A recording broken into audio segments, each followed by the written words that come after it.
નમસ્કાર દર્શક મિત્રો, જેમ બરોડા ન્યૂઝમાં તમારું હાર્દિક સ્વાગત છે। હું છું મંશુરી શેરબાનો। વડોદરા શહેરમાં હવામાન ખાતાની આગાહીના આધારે 7 વાગ્યાના સુમારે અમારા પત્રકાર અકોટા બ્રિજથી આવતા હતા। તે દરમિયાન એકાએક વાવાઝોડું આવતા રાહદારીઓને થોડી તકલીફ પડી હતી અને ભારે પવન સાથે વરસાદ પણ પડ્યો હતો।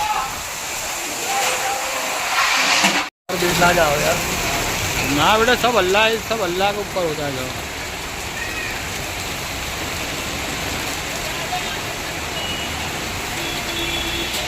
भगवान निंदा लो, भगवान निंदा महिला के ऊपर है ना समाचार भागेंगे।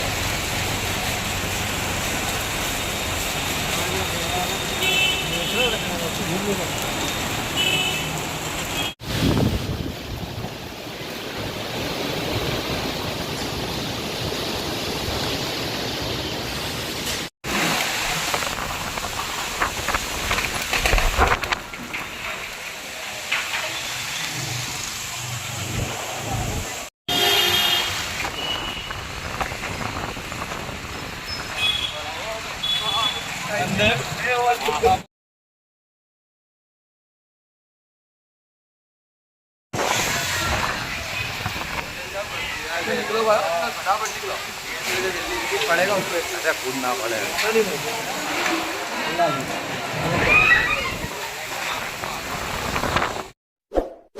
इस वीडियो को लाइक करें, हमारे चैनल को सब्सक्राइब कर बेल आइकन जरूर प्रेस करें